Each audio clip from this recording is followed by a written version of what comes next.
Nous te sommes infiniment reconnaissants ce matin de nous avoir réunis ici pour ta gloire. Nous voulons te magnifier, nous voulons t'adorer. Père Céleste, règne dans cette maison qui est ton sanctuaire. Reçois l'ouvrage de nos lèvres, reçois les prières. Ô Dieu Tout-Puissant, nous avons foi que ton Saint-Esprit est au milieu de nous. Parce que tu dis, là où toi sont bénis à mon nom, je suis au milieu d'eux. Viens, toi qui sièges au milieu de la louange, prends possession de ce moment par le nom précieux de notre Seigneur Jésus-Christ que nous venons de prier. Amen. Nous nous asseoir et la chorale. Au lieu de la chorale centre d'accueil, c'est notre chorale, la chorale centre d'accueil, qui chante à la place de la chorale centre d'accueil.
Nettoyez vous-même, pécheurs, purifiez vos cœurs, hommes irrésolus.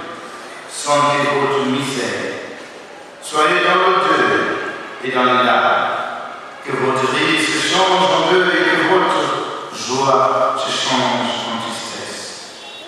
qui venait au fond devant le Seigneur et déposer les actes. En présence des dieux très saints, que chacun de nous confesse humblement son péché du fond de son cœur, là où il est assis ou assise, pendant que le pasteur, responsable, va monter en chair pour prier, afin que le Seigneur nous parle.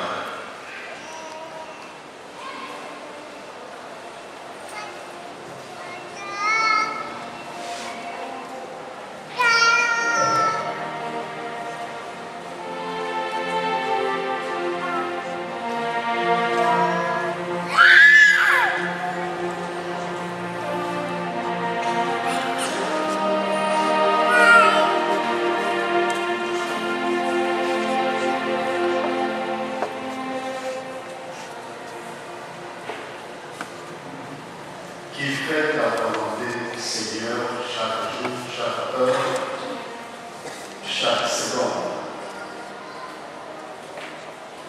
Qui aime son semblable comme lui-même. Qui est vrai comme toi. Qui est juste comme toi.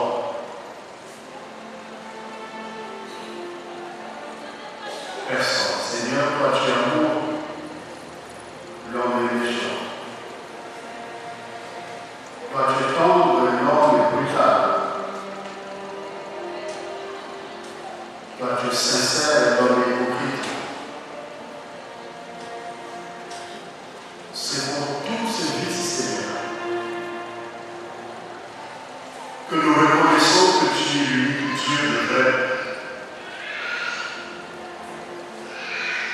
Et seul toi qui ne prouve pas de péché, qui n'a pas de péché, seul ton Fils Jésus, né dans la sainteté, vécu dans la sainteté ici-bas sur terre, jusqu'à cet instant où il se trouve à la droite de Dieu, il n'a point commis le péché. Celui que j'invoque, Jésus, l'agneau de Dieu qui ôte les péchés des humains, vient pardonner les iniquités de tes frères et sœurs. Vient pardonner les iniquités de tes serviteurs. Vient pardonner et enlever cette honte, Seigneur, qui couvre ma face. Viens, Seigneur, toi qui as la lumière, et éclairer l'obscurité, Seigneur, qui environne ton peuple à cause des péchés. Une fois de plus, Jésus, sois sensible au malheur de ton peuple. Sois sensible, Jésus, à cause de ton pardon à présent.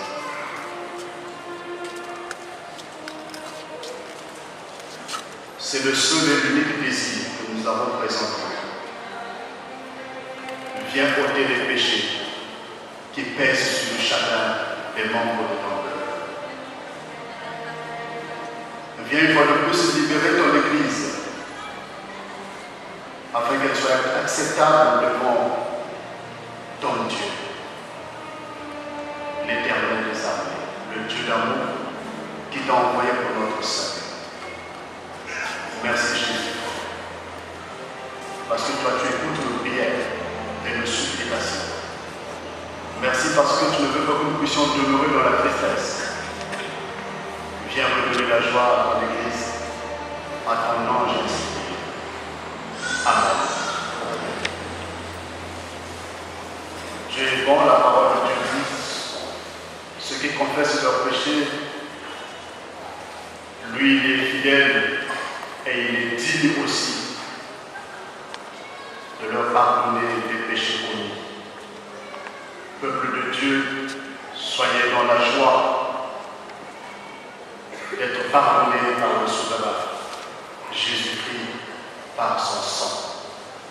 Et c'est dans son nom que je déclare le pardon tous les péchés pour nous. Au nom du Père, du Fils et du Saint-Esprit.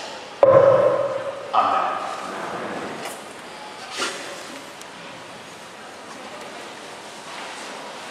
Dans la joie d'être amené,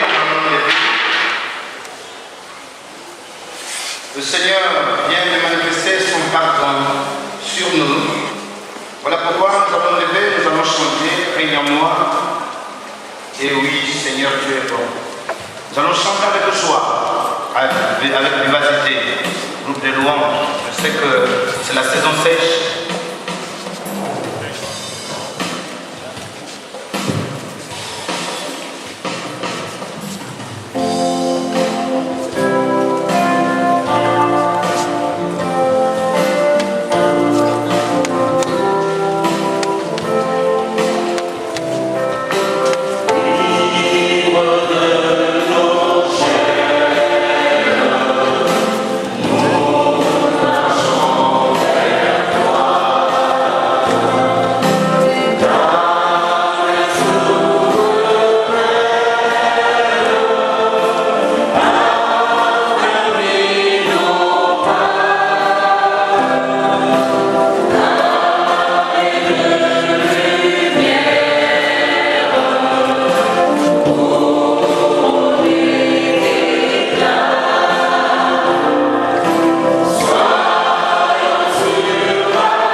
Seigneur,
reconnaissance à la grâce de Dieu, nous allons confesser notre foi chrétienne en récitant ces mots des apôtres.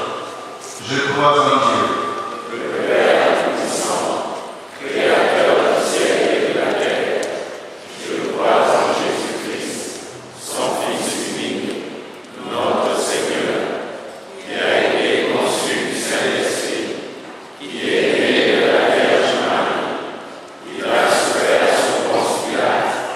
Il a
souhaiter une cordiale bienvenue ce matin à tous les paroissiens, à tous ceux qui sont venus ici partager ce culte avec nous, qui ont été invités ou même ceux qui sont venus d'eux-mêmes ici. Pour cela, tu vas saluer celui qui est à ta gauche, à ta droite, tu lui dis, soyez les bienvenus.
Pour cela, nous allons saluer nos bien-aimés qui viennent pour la première fois. Toi qui es venu, qui as été invité, qui viens d'une autre église, de notre consistoire, d'une autre paroisse, nous voulons te saluer au nom glorieux de notre Seigneur Jésus.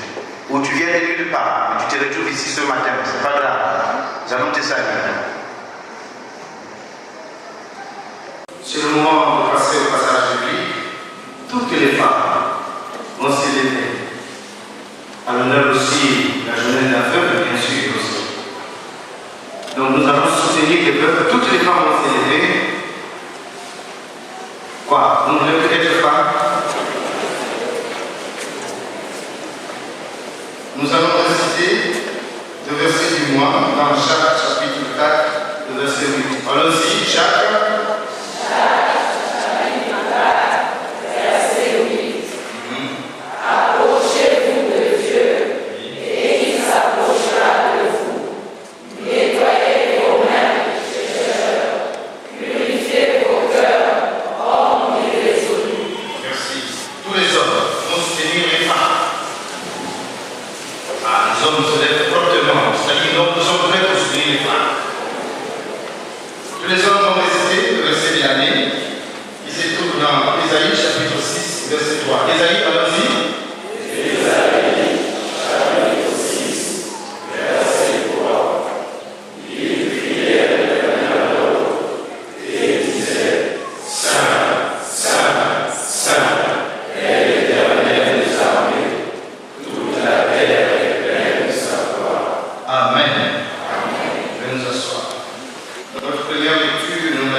biblique de notre Église est tiré du livre d'Apocalypse,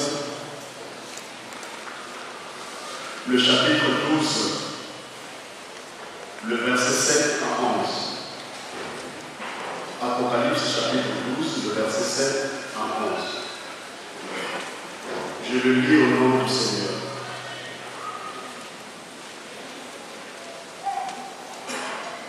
Il y eut guerre dans le ciel. Michel et ses anges combattirent contre le dragon. Et le dragon et ses anges combattirent. Mais ils ne furent pas les plus forts. Et leur place ne fut plus trouvée dans le ciel. Et ils furent précipités. Le grand dragon, le serpent ancien, appelé le diable et Satan, celui qui séduit toute la terre. Il fut précipité sur la terre et ses anges furent précipités avec lui. Et j'entendis dans le ciel une voix forte qui disait: maintenant le salut est arrivé, et la puissance et le règne de notre Dieu, et l'autorité de son Christ. Car il a été précipité, l'accusateur de nos frères, celui qui les accusait devant notre Dieu jour et nuit. Ils l'ont vaincu à cause du sang de l'agneau et à cause de la parole de leur témoignage. Et ils n'ont pas aimé leur vie jusqu'à peine la mort. Amen.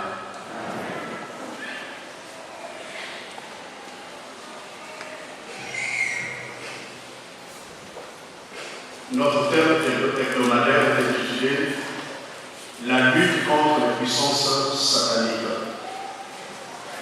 Et nous venons de lire dans l'Apocalypse. Le livre de l'Apocalypse est public dans le Nouveau Testament. Il appartient au genre connu par le nom d'Apocalyptique. Un mot grec qui signifie révélation. La littérature apocalyptique se caractérise par des visions qui présentent le passé et l'avenir du ciel et de la terre, en rapport au présent. La littérature apocalyptique biblique décrit sous la forme de visions et de symboles le plan de Dieu dans l'histoire qui culmine par le triomphe inéluctable du bien et de la destruction du mal. L'auteur de ce livre est bel et bien Jean, un témoin qui atteste tout ce qu'il a vu. Le but principal de la révélation qu'il reçut était de montrer aux serviteurs de Dieu ce qui doit arriver bientôt. Les livres historiques comme le Pentateuque ou les évangiles parlent de choses qui se sont déjà produites, alors que les écrits apocalyptiques comme l'Apocalypse relatent des événements passés, présents et aussi futurs. Nous pouvons continuer notre homélie sans pour autant expliciter quelques concepts qui composent ce texte. Lutte et puissance. Lutte, combat corps à corps de deux adversaires qui se forcent de se terrasser, ou soit une opposition violente entre deux adversaires. La puissance, situation, état d'une personne, d'un groupe qui a une grande action, caractère de ce qui produit de grands efforts, de grands effets, ou catégorie, groupe qui a un grand pouvoir de fait dans la société. Et selon notre thème, les puissances dont on fait allusion, ce sont des puissances sataniques, les puissances néfastes, les puissances destructives. Le combat dans le ciel. Il y eut une guerre dans le ciel, nous dit le texte. L'ange Michel et ses anges combattirent contre le dragon, et le dragon et ses anges combattirent. Les événements tumultueux qui se déroulent sur la terre pendant la tribulation auront aussi leur équivalent dans le ciel. Un état de guerre existe depuis la chute de Satan. Quelque chose intensifiera cette guerre de la puissance de l'air. Nous lisons dans Daniel 12, le verset 1. En ce temps-là, se levera Michael, le grand chef, le défenseur des enfants de ton peuple. Et ce sera une époque de détresse, telle qu'il n'y en aura point eu depuis que les nations existent jusqu'à cette époque. En ce temps-là, ceux de ton peuple qui seront trouvés inscrits dans le livre seront sauvés. En ce temps-là, ceux qui seront inscrits dans le livre seront sauvés. La victoire de Dieu de son peuple sur Satan. Satan et ses démons ont été chassés du ciel à l'époque de leur rébellion originelle. Cet accès qu'avait le diable lui sera désormais interdit pour l'éternité. Satan, autrement dit, ou par le grec calomnié, ou accusé faussement, c'est un menteur pervers. Jean 8, 44 nous dit ce qui suit. Vous avez pour père le diable. Vous voulez accomplir les désirs de votre père. Il a été meurtri dès le commencement. Et il ne se tient pas dans la vérité en lui. Lorsqu'il profère le mensonge, il parle de son propre fond. Il est menteur et le père du mensonge. Il est menteur et le père du mensonge. Les accusations qu'il profère à l'endroit des croyants sont sans effet grâce à Christ. Aux enfants de Dieu qui sont attachés à Christ sont sans effet pour cela. Jésus leur disait, je voyais Satan tomber du ciel comme un éclat. Et Jean le décrit comme le grand dragon, le serpent ancien, appelé le diable et Satan, celui qui séduit toute la terre. Bien-aimés dans le Seigneur, nombreux sont ceux qui pensent que jusque-là Satan avait encore accès à Dieu. Nous voyons aussi qu'il ne pourra plus jamais s'approcher de Dieu, ni faire office d'accusateur devant lui, parce qu'il a été précipité, parce qu'il a été vaincu. Et donc nous n'avons pas à crier, nous n'avons pas chaque fois à citer ce nom, nous n'avons pas chaque fois à paniquer. Satan, puisque Dieu l'a vaincu devant le ciel, depuis le ciel, et l'a précipité sur la terre. Et la victoire de Dieu est aussi la victoire de son peuple. Satan a été vaincu lorsque l'agneau de Dieu, Jésus-Christ, a versé son sang pour nos péchés. La victoire est remportée au prix des sacrifices, celui de Christ, qui est mort à notre place pour nos péchés, et ce que nous faisons à cause de notre foi en lui. La parole de Dieu se pose la question, ou des questions suivantes. Qui les condamnera, ceux qui sont en Christ? Christ est mort, bien plus, mais il est ressuscité. Il est à la droite de Dieu et il intercède pour nous. Qui nous séparera de l'amour de Christ pour aller du côté négatif, pour se faire messager de Satan? Serait-ce la détresse, l'angoisse, la persécution? Est-ce que la faim ou le dénuement? Non, pas le danger ou l'épée. De fait, il est écrit, c'est à cause de toi qu'on a mis ta mort, qu'on nous met plutôt à mort à longueur de journée, qu'on nous considère comme des brebis destinées à la boucherie. Ceux qui sont en Christ mènent un combat perpétuel contre toutes ces puissances, parce qu'ils ont accepté Christ qui est lumière. Et ceux qui sont de l'autre côté sont dans les ténèbres. Et comme les deux ne peuvent pas cohabiter, alors le combat est sur la terre. Mais une chose est vraie, que ceux qui sont enracinés en Christ possèdent cette victoire. Il peut y avoir des persécutions, mais pas possession. Il peut y avoir persécution, mais pas échec.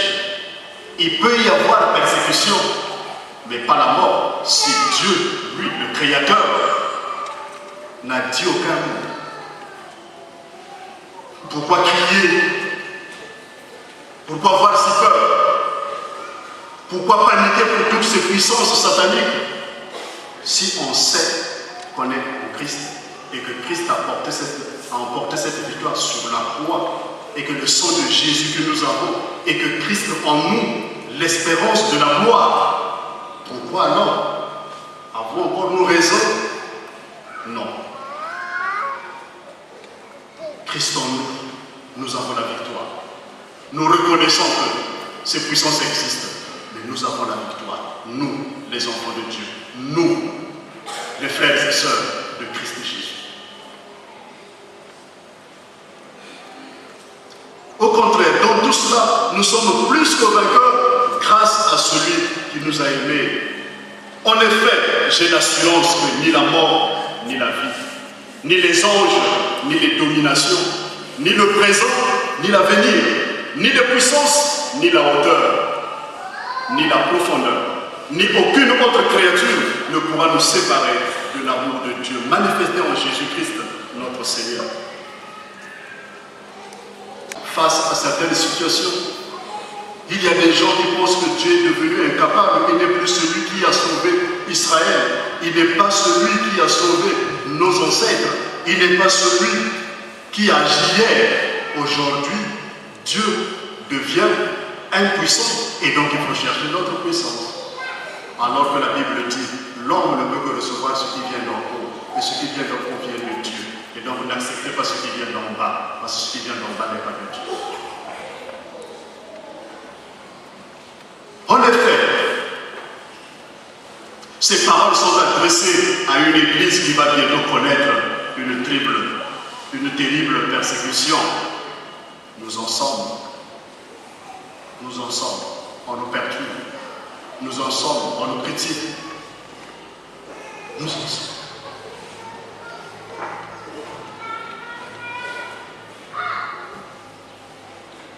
La situation que Paul présente comme hypothétique, les situations de Paul vont alors devenir une douloureuse réalité. Mais ce passage affirme l'amour indéfectible de Dieu pour nous, son peuple. Quoi qu'il nous arrive, où que nous soyons, nous ne pourrons jamais être séparés de son amour. C'est Dieu qui le dit. Et si nous sommes dans son amour, alors personne ne pourra nous vaincre. Personne ne pourra nous faire mal. Est-ce que vous le croyez, chers frères et sœurs en Christ? Vous continuez à croire en votre Dieu qui est plein d'amour et qui aime ses enfants et qui les protège.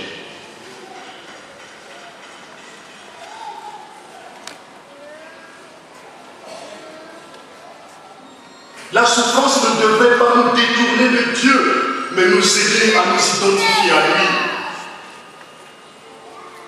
Ainsi, nous permettons à son amour de nous apporter la guérison, de nous apporter la force, de nous apporter la résistance.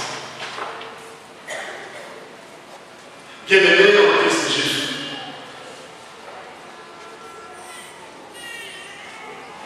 comment devons-nous lutter contre les puissances sataniques? Ce n'est pas par les paroles. Ce n'est pas par l'écrit. Ce n'est pas par des approbations. Mais la Bible nous enseigne bel et bien comment lutter contre ces forces néfastes.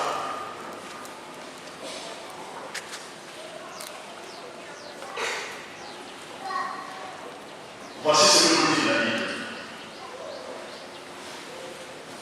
Être ceux qui lisent, écoutent et mettent en pratique la parole du Seigneur. Ceux qui lisent,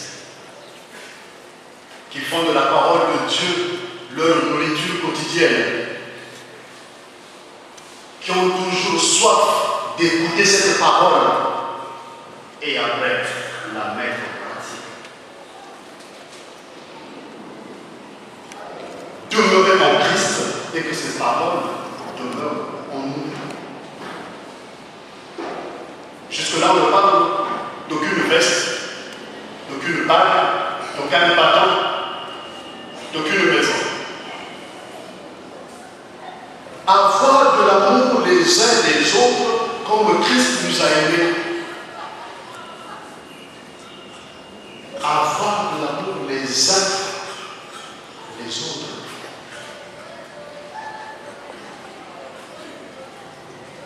Nous avons plus peur. Nous tremblons parce que nous ne nous aimons pas. Parce que nous n'avons pas cet amour que nous avons pour nous-mêmes. On l'endroit des autres. Parce que nous n'appliquons pas la parole de Dieu. Quelqu'un qui est déjà vaincu, mais il est déplumé, il est désarmé. Et c'est les enfants de Dieu qui sont dans son amour. Les enfants de Dieu qui ont pris refuge en Christ. Et ce sont ceux qui tremblent devant quelqu'un qu'on a désarmé, devant quelqu'un qui n'a plus sa force, devant quelqu'un qu'on avait précipité, qui a perdu sa place, son privilège, le pouvoir qu'il avait. Le chrétien devrait normalement minimiser si le chrétien est attaché, si le chrétien est enraciné en Christ, et si la parole de Christ est pleinement en lui. Le chrétien serait celui qui se met debout et il parle. Mais, hélas, le peuple de Dieu par-ci par-là, cherchant un refuge, cherchant une protection, cherchant le pouvoir, c'est Dieu qui le donne. C'est Dieu. Comment alors lutter?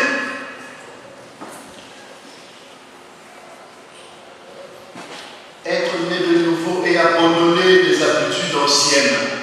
Si quelqu'un est en Christ, il est une nouvelle créature. Les choses anciennes sont passées et voici toutes les choses sont devenues nouvelles. Abandonne les anciennes habitudes. Revêt l'homme nouveau et tu seras fort.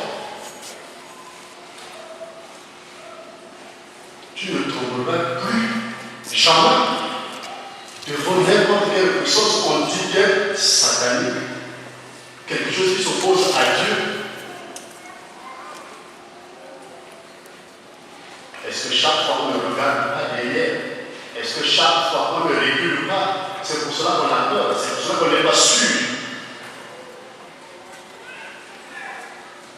Ainsi donc, en tant qu'être choisi par Dieu, saint et bien-aimé, revêtez-vous des sentiments de compassion, d'humilité, de douceur et de patience. Nous sommes comme des athlètes et qui veulent engager une course. Mais il faut bien certaines dispositions. Il faut bien observer certaines consignes.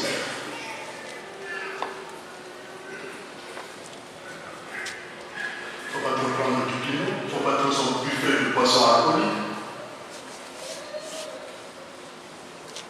Il ne faut pas trop prendre des choses grasses.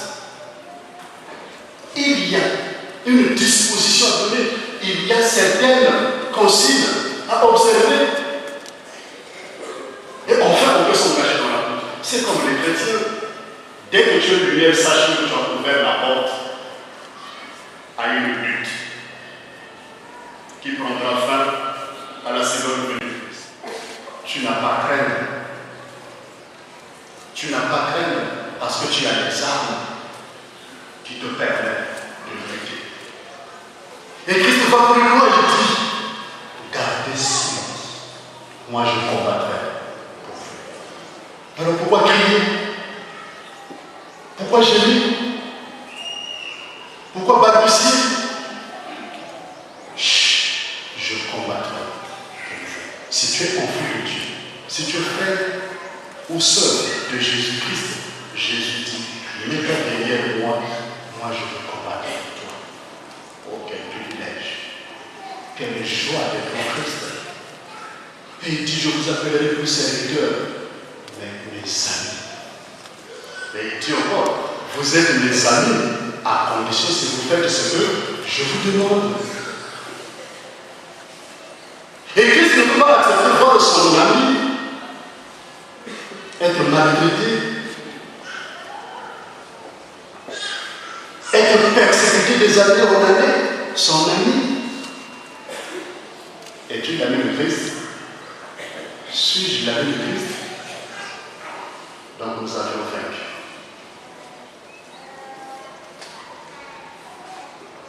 Supportez-vous les uns les autres, et si l'un de vous a eu raison de se plaindre d'un autre, pardonnez-vous réciproquement.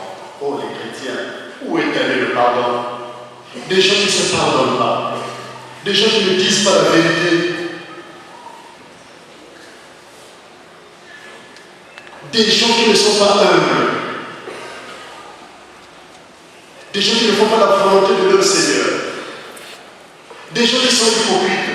Comment pouvez-vous tenir devant cet adversaire qui n'est pas le moindre?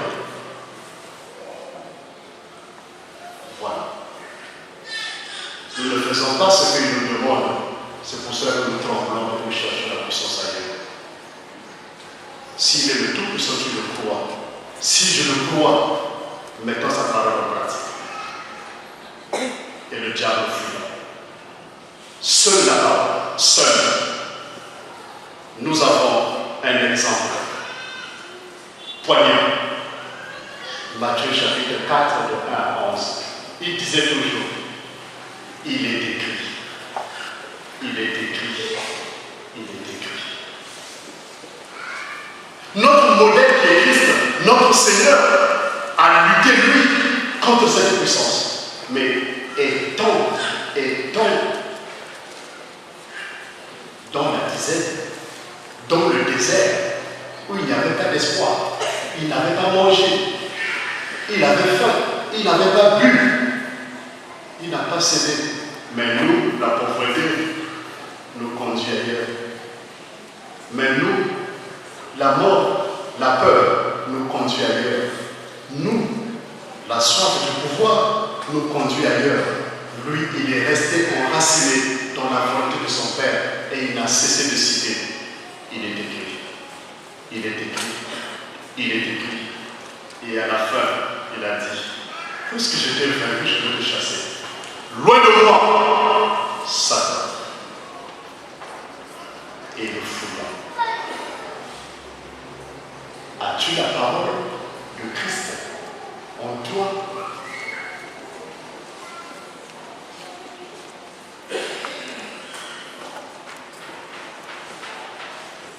Mais par-dessus tout cela, revêtez-vous de l'amour qui est le lien de la perfection. Que la parole de Christ, le bien-aimé, habite en nous dans toute sa richesse et le malin fuira loin de nous. Persécuté, oui.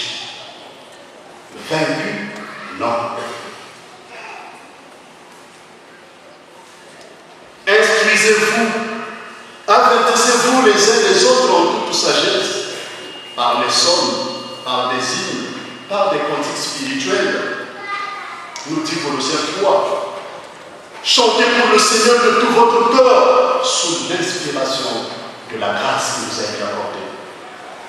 Et quoi que vous fassiez, en parole ou en acte, faites tout au nom du Seigneur Jésus, en exprimant par lui votre reconnaissance à Dieu le Père.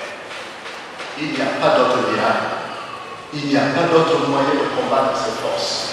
La parole en nous et les nôtres comme nous-mêmes. Enracinés en Christ et chaque fois dire, il est écrit, parce que je n'ai pas un autre livre. Il est écrit, parce que je n'ai pas un autre Père qui m'a instruit. Seul. Il est écrit. Et à la fin, il se rendra compte que tu es imbibé de la parole de Christ, que tu es dans l'amour du Seigneur et que tu es l'ami de Jésus qui n'acceptera pas qu'on puisse t'accuser et tu auras la force de dire loin de moi. Mais ne dis pas loin de moi quand tu ne fais pas la volonté du Père. Ne dis pas loin de moi quand tu n'aimes pas ton semblable. Ne dis pas loin de moi quand tu partages dans le péché. Ne dis pas loin de moi quand tu n'ouvres pas la Bible toute la semaine, sinon que le dimanche. Ne dis pas loin de moi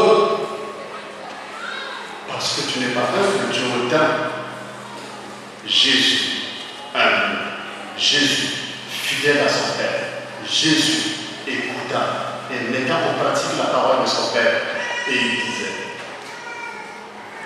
loin de moi, et Satan avait fui. Bien-aimé dans le Seigneur, que le Seigneur nous aide de ne pas aller ailleurs, mais c'est Dieu, de ne pas craindre.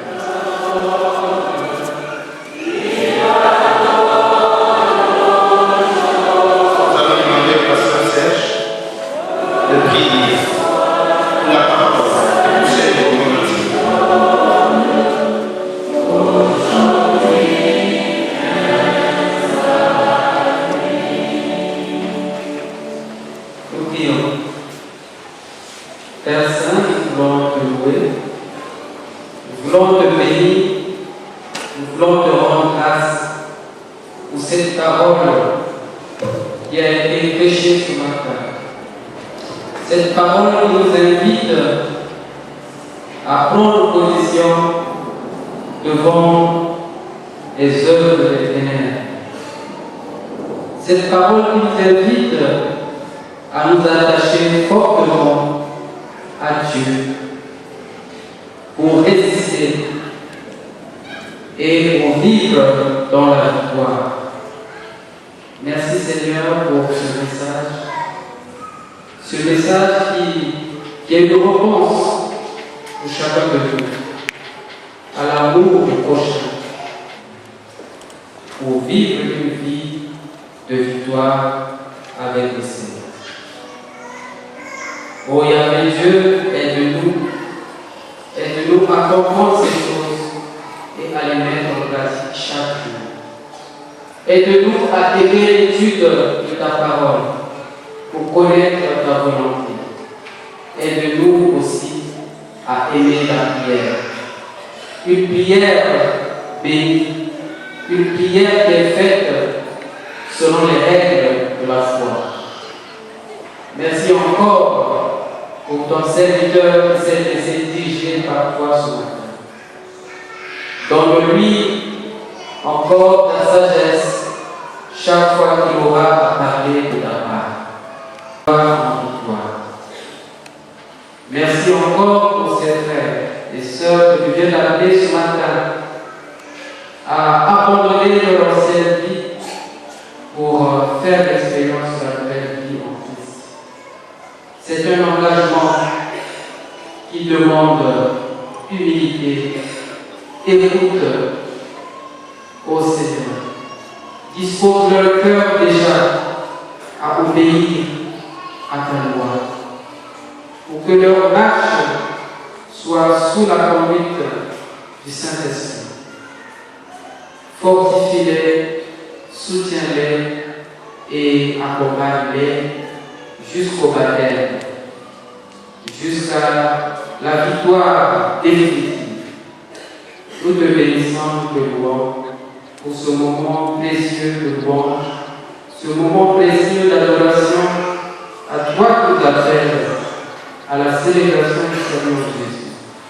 Nous t'exaltons, Seigneur, au nom puissant de Jésus. Amen. Amen. Nous vous levez, nous allons demander au pasteur José qui nous a dit que tous ceux qui vont aller, que l'Éternel Dieu ne les accompagne, nous donne les moyens de nous déplacés et qui nous accompagnent. Que cette retraite se passe dans les bonnes conditions, selon la volonté de Dieu. Prions. Devant toi, Seigneur, nous voulons sanctifier nos noms et te dire merci de ce que tu as mis cette idée d'aller te rencontrer à qui là-bas me dit auprès de tes serviteurs. Seigneur, nous ne voulons pas seulement que la volonté des hommes triomphe, mais nous comprenons, Seigneur, par cette volonté, ta volonté. Alors pourquoi nous voulons que toi, tu sois au-devant de nous. Pendant cette période de préparation, éternel notre Dieu, que tu sois avec chacun de tes enfants, pour que cette préparation soit physique, psychologique, spirituelle, matérielle aussi. Donne à chacun, Seigneur, le moyen matériel et financier pour se préparer à se rendre à ta paradis. Donc à chacun, Seigneur, des dispositions du cœur favorables pour te rencontrer durant ce moment de retraite. Ton peuple souffre. Ton Église souffre. Et beaucoup de mots, Seigneur, parfois nous n'arrivons pas à comprendre. Mais permettez, Seigneur, que nous nous préparons à t'écouter, à réviser nos positions, à se renouveler en toi pendant ce moment. Voilà pourquoi, Seigneur, nous te demandons. Nous demandons ta grâce qui soit avec chaque pèlerin. Il y a des gens qui veulent bien partir, mais ils n'ont pas de moyens. Mais à qui d'autre irons-nous demander si c'est auprès de toi? Voilà pourquoi nous présentons devant toi, Seigneur, pour que tu agisses. Et que tu pourvoies aux besoins de ceux qui n'ont pas et qui veulent bien y aller pour qu'ils voient, Seigneur, ton intervention dans leur vie. Parce que tu leur permettras d'être là-bas et de te rencontrer. Aussi, Seigneur, nous voulons que ton esprit fasse taire tout notre esprit, l'esprit d'expulsion, d'escalader. Mais Seigneur, que chacun cherche à te rencontrer pour que ce moment soit fini. Aussi, prépare ce lieu. Seigneur, nous savons que beaucoup de pensées en ce moment trompent dans les têtes de beaucoup de personnes par rapport à ces dieux. Mais nous voulons simplement que ta gloire seule se manifeste pendant ce moment. Si tu as appelé ton Église au niveau national, c'est parce que tu veux leur communiquer quelque chose. Pour qu'en partant, ceux qui sont dans le besoin, pour satisfaction, parce que toi, tu es déjà présent, tu peux pas se dire que tu répondras à tous les besoins de nous. Aussi, nous disons avec fermeté arrière de nous les puissances du mal, des diables et tous ces démons, pour que tes enfants aillent dans le joie. Les moyens qu'ils vont prendre soient délivrés maintenant. Juste à la réalisation de ces événements pour la gloire de mon Jésus, nous avons prié. Amen. On va nous connaître dans un cantique, souvenons-nous de la parole de Dieu qui dit que tu ne te présenteras pas devant Dieu les mains vides. Que chacun donne comme il a résolu dans son cœur à son Seigneur pour lui rendre grâce. Nous avons la collecte ordinaire et la collecte toujours de construction.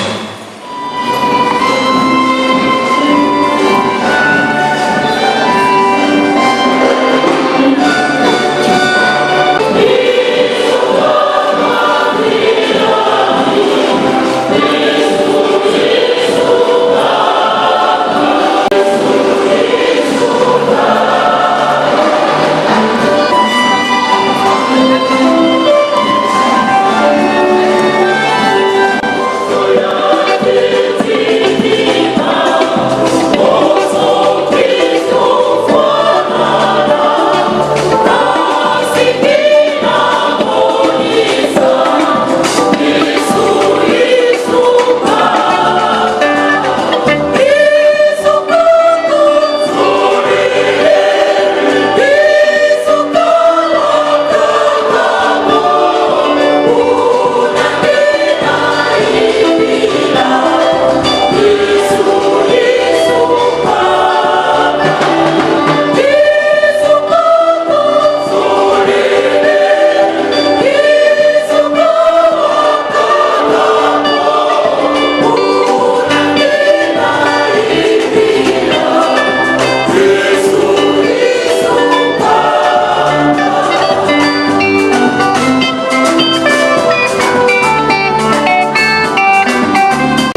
Prions le Seigneur. Éternel notre Dieu, notre Père en Jésus-Christ, une fois de plus, Papa, nous voulons encore te dire merci.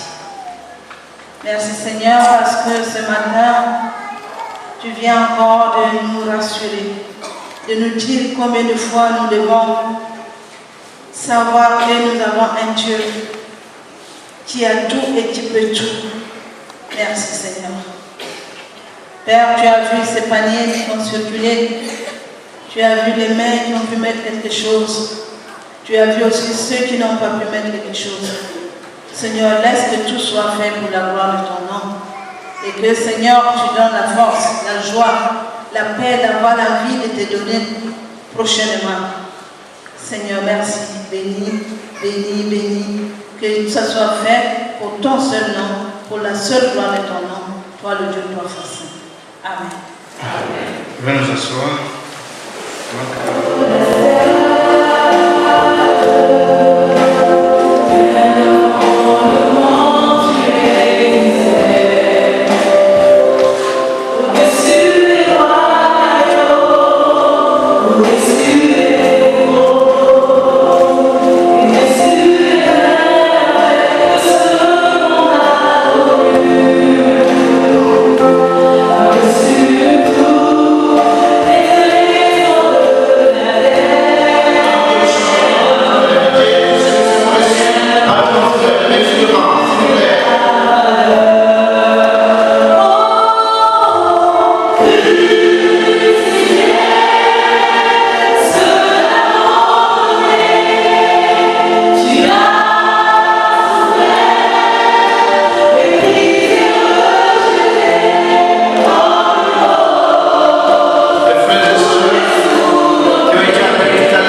suis heureux quand Jésus m'a sauvé, nous allons chanter.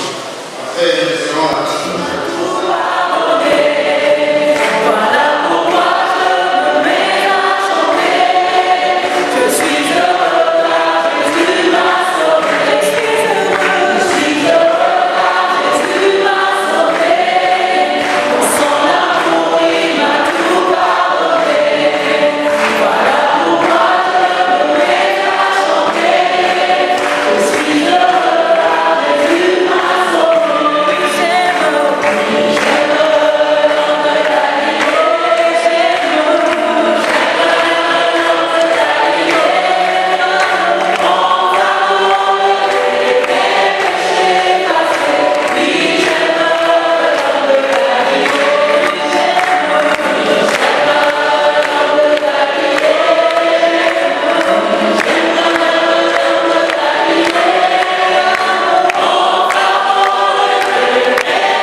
Il nous a été demandé par le synode d'organiser une retraite prélude à la nationale de Kindamba-Wadi qui aura lieu du 31 juillet au 4 août 2013. Et donc nous avons ouvert notre retraite le vendredi 21 juin, hier le 22 juin, et nous la clôturons aujourd'hui. Je voulais dire ces paroles d'exhortation, et c'est par ces dernières que nous allons clôturer ce culte et aussi cette retraite prélude à la retraite nationale de Kindamba-Wadi. Que Dieu lui-même, notre Père et notre Seigneur, a plané sur notre route pour que nous allions à vous. Que le Seigneur augmente de plus en plus parmi vous et à l'égard de tous cette charité que nous avons nous-mêmes pour vous, afin d'affermir vos cœurs pour qu'ils soient irréprochables dans la sainteté devant Dieu notre Père, lors de l'avènement de notre Seigneur Jésus avec tous ses saints. Amen. Unissons-nous dans la prière du Seigneur. Notre Père qui es aux cieux,